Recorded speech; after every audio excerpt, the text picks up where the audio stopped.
What's good, folks? This is Acid Root. So I'm going to review Missy Elliott's debut album, Supa Dupa Fly.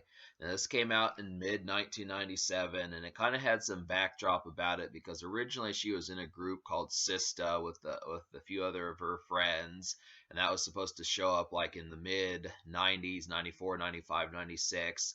Timbaland was supposed to help out with that, and it was supposed to really tear like the the charts apart at that time, but the label folded and the album just didn't come out. So they said Missy should go solo, and she did. But the thing about it was, there was a number of things around that time, just because Missy kind of did come up amongst like the East Coast, West Coast rap beef type stuff, and just a bunch of like, the Wu-Tang Clan, Nas, Jay-Z, Tupac, Dr. Dre, Snoop Dogg, all those ones around that time. But the thing about her is just the fact that she really had nothing to do with any of that stuff. I mean, she has Lil Kim as a feature on here, but for the most part, it's like almost pretty tone deaf to the fact of what was going on in rap music amongst that. And especially with Timbaland being the sole producer on here, considering that he was mostly an unknown, really about his only credit up to that point was just being on Aaliyah's One in a Million 1996 album. But Missy Elliott is just completely like devoid of caring, not maybe not so much not caring, but just kind of aloof to the fact of what rap was kind of about up to like that point in 1997. And that's kind of interesting just because I was reading like some rave critic type thoughts about this album. Some folks gave it like 5 stars. They said this was an awesome debut and stuff, but one thing was that they said it revolutionized like a lot that was getting ready to happen from like 1997 forward, the late 90s to about the early 2000s and stuff. And that makes sense. I do think Aaliyah had a lot of similar songs to this. There were folks like Destiny's Child, like TLC, a lot of girl rap or girl R&B slash hip hop groups did a lot of similar things to this kind of vibe at the particular point in time. Like R&B just kind of changed. I mean, back in like the early 90s and mid 90s, it was kind of just you got a hit single and then you went to town with it, and that was about it. But Missy Elliott had 4 singles, despite being kind of a hip hop, not so much hardcore rap, but hip hop and light case of R&B type stuff. So really, Missy was doing the dance cuts circa 1997. I mean, apart from like Puff Daddy and Destiny's Child, there really were not many folks around this time that were doing that. So it really was kind of a foothold on like what was getting ready to happen as, you start going to the dance floor more, besides just songs like Can't Touch This and Ice Ice Baby and Hypnotize and Big Papa and some of those type songs. So it was just interesting to kind of get that particular type vibe, just to kind of see an extra burst of this newfangled energy that was supposed to show up. I definitely give it a lot of credit, and it's just original in a good sense, and it has like a lot of good vibes attached to it. There were 4 singles on this project that like basically tried some new stuff and just were different from a lot of things. I mean, I feel like Destiny's Child had a similar vibe, like I said, TLC, that type stuff, but it's just interesting just because it's not really rep your city, that type stuff, that kind of more where you from, where you at type stuff. It just has a lot of just kind of like Missy has some smoking songs on here, and that's pretty dope. Like the first single, I guess we'll go ahead and talk about these now. The first single, The Rain, Supa Dupa Fly, is just an automatic smoking song. This real kind of droopy kind of production. This kind of was really surprised at just how Bob Marley-esque it kind of feels, and it just kind of, for that to be the first single, and really on Spotify this is the most popular song. Apparently it's pretty distinct because the music video, Missy Elliott's like in like this futuristic kind of trash bag suit that's silver and stuff. I think I remember seeing a picture or two of that. But yeah, so it's just a very like I said, very not melancholy, very slow paced kind of stuck in the mud kind of droopy kind of song and such. And I definitely see it as like an easy kind of smoking song, just high as fuck, just that type of stuff, just really kind of kicking back and enjoying things. And it's just surprising that it was about the rain. The chorus is I can't stand the rain, and it's like I don't know where that came from. This is kind of so strange. It just to me doesn't match the energy of where I would take place that sort of song. It's not a dance song, it's not a club song, this really kind of gives off to me. Just kind of call up some of your homies, that type of stuff, have a few joints, and just kind of kick back and watch like Jackass or something like that. Those kind of vibes. But it is a great song. I definitely give this is Missy Elliott's debut song, and I have to give that a lot of credit. Just how immediately it kind of just was good, just right off the bat. Sock It To Me was the highest charting song on this album's second single. This was really kind of, this brings the R&B flavored stuff and the hip hop stuff more in there, and it just has like a real kind of production, especially in the verses, that reminds me of like just getting ready to meet up with your date, that type of stuff, just kind of the anticipation of that sort of moment. And Debrat is on here. She kind of raps quick in the beginning, but she kind of phases into being more comfortable with the verse as like the verse goes on. But this is a real emphasized kind of Timbaland production. I really feel like this is the kind of one that I think this is one of the songs that kind of got his foot more in the door and had more folks being like, oh, who is this? You know, we're used to Dr. Dre and the producers for Wu-Tang and Nas and Puff Daddy and some of those type people, and Daz Dillinger and some of those type folks, but this is kind of original, like, okay, this is what's going on here type thing. Really great song. I mean, it really reminded me of something Aaliyah would do, just that kind of R&B flavored type stuff. I just an easy hit, and I just would have to say I do like it as like a tinged kind of R&B type song that just kind of brings the drama a little bit. And the third single is Beat Me 911. This is another kind of dance song. Well, I guess this is the first. This is probably the first one, in my opinion, of Missy Elliott's dance songs. And this one's just kind of a slow dance to me, in my opinion. It's kind of more slow groove, just kind of, you know, arms around the neck, kind of slow, just more kind of relaxed kind of vibe about it. Not quite as up tempo as some of the Missy Elliott dance songs I would hit later. I just kind of feel like it's just interesting getting this kind of vibe, because to kind of say like the introduction of like this being her first album, it was kind of interesting to see what she was going to wind up doing and figure out as far as what were going to be her strong points. And it's interesting kind of see what she was working with at that particular time to see how much better she was going to get. I mean, all these four singles are great, but just kind of the introduction as far as like just kind of throwing paint at the wall, kind of seeing like, okay, what am I about to do, and that type of stuff. Just the original kind of vibes of getting that done. So I give that credit for being an original hit and pretty much Missy's first dance single, and I think, in my opinion, as far as what she was getting ready to do. So it's just good, nice slow groove kind of song. Hit Him With the He, the fourth single. This is another great one. This is where the album kind of started. These two singles, Beat Me 911 and Hit Him With the He, is where the album started cresting into 1998. So it lasted more than 6 months, 8 months with the promotion. This has Lil Kim in there. This really is kind of like a dichotomy of a song, because it has two types of beats in the song. It has kind of like this more kind of blurry, kind of like, it's hard to describe it, just kind of like East Coast kind of feeling, kind of belly, kind of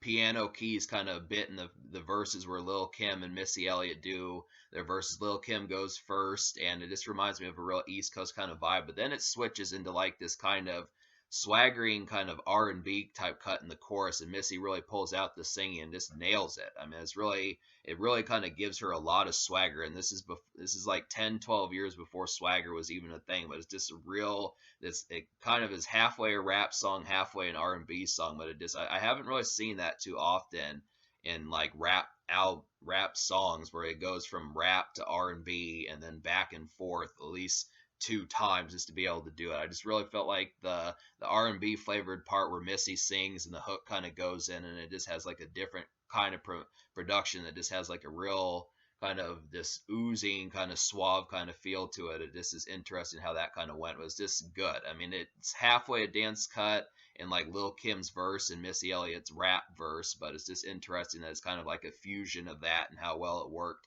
This has a lot of charm to it. Just kind of gets you excited. So it's interesting how that went.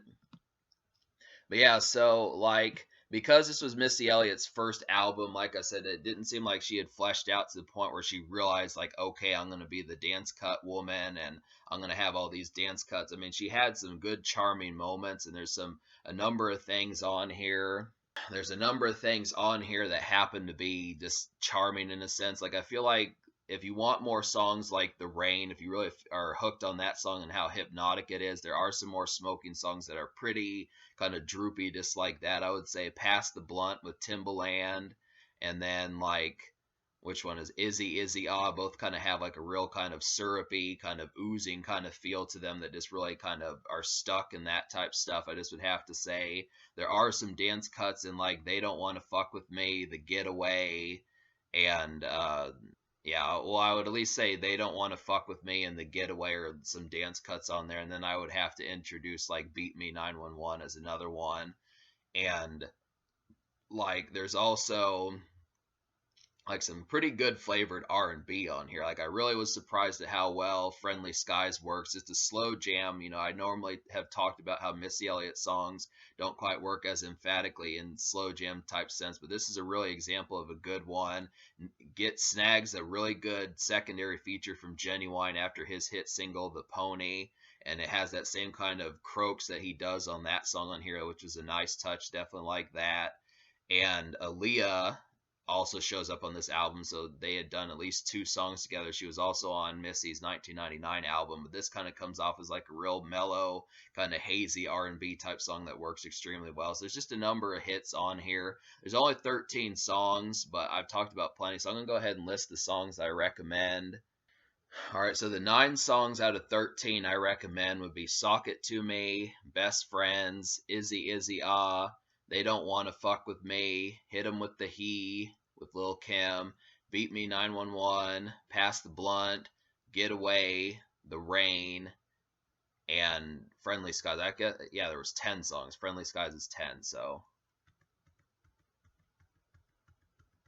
yeah, that's only 3 songs I didn't enjoy and don't recommend to you out of 13 on here. So those 3 songs I don't recommend would just be Don't Be Coming in My Face, Why You Hurt Me, and I'm Talking. Like I'm Talking kind of gives off like this is kind of like where Missy kind of did like an East Coast kind of feel towards it. This kind of felt like the type cut that you'd hear like Ghostface Killah or Nas rap over, something like that. It didn't really seem to suit her considering the stuff that she was trying to do.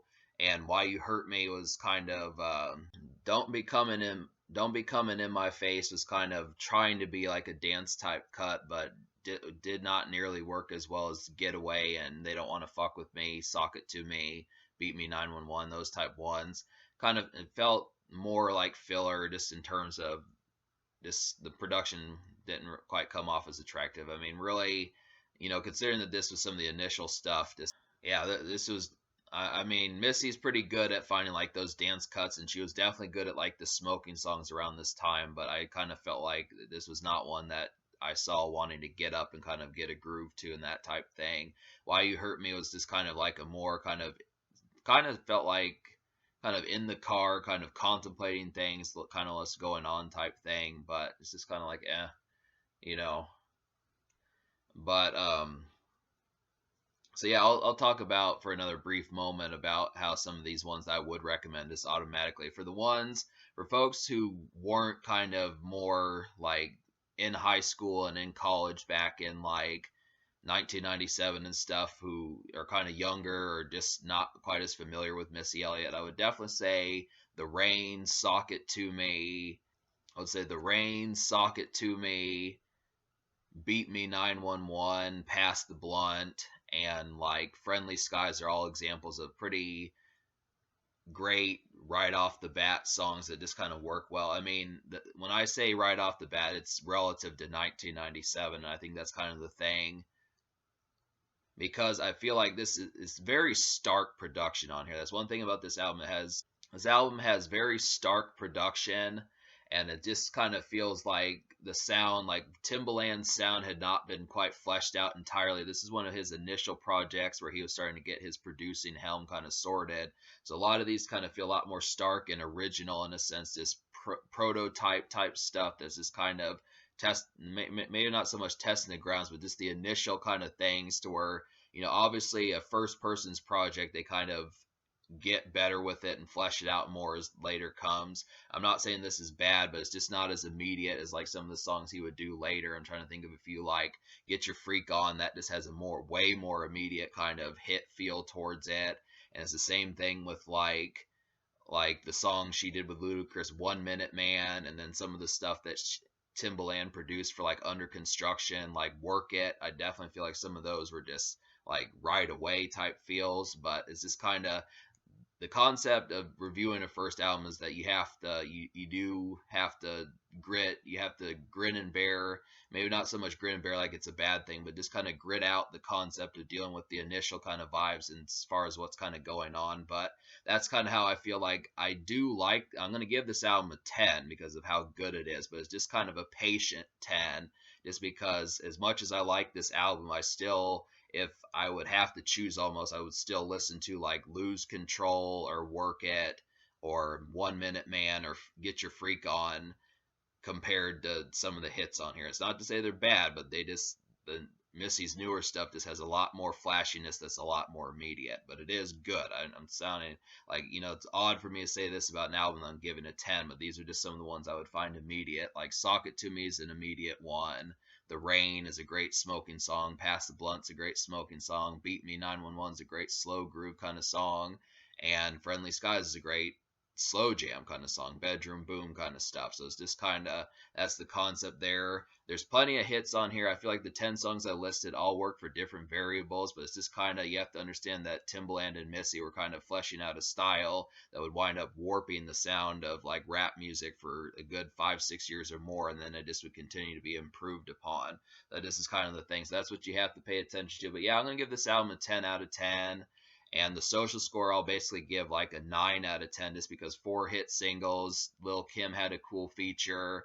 DeBrat had a cool feature. Timbaland really gave some great beats, had some light dancing cuts, just some good fleshed out vibes, a smoking song, a romantic song, a slow jam song, a slow dance song, and then kind of like a kind of R&B kind of mild kind of dance song at that. So it's just interesting to kind of get those vibes circa 97, 98, especially after the alternative to what to expect after Notorious B.I.G. was no longer in the picture. Just a good alternative after cresting, after the aftermath of like the East Coast, West Coast beef. So Missy, between this album and Puff Daddy's No Way Out, these were two things that revolutionized mid 1997 forward, and it just worked pretty much extremely well. So social score gets a 9, and then in terms of the future, like I said, I've said Missy Elliott's been gone since 2019. She dropped an EP. Before that, she has not dropped an album since 2005. So it looks like her career is basically done. But I do think occasionally she's hopped on a few songs, like she was on Lizzo's like Tempo a few years ago, and folks do still hit her up, and it's good because she really does know how to get like these up tempo and social cuts really well. And she smokes, she drinks, she's got some good R&B flavored stuff, pretty girl, that type of stuff. So there's plenty of good stuff to kind of do.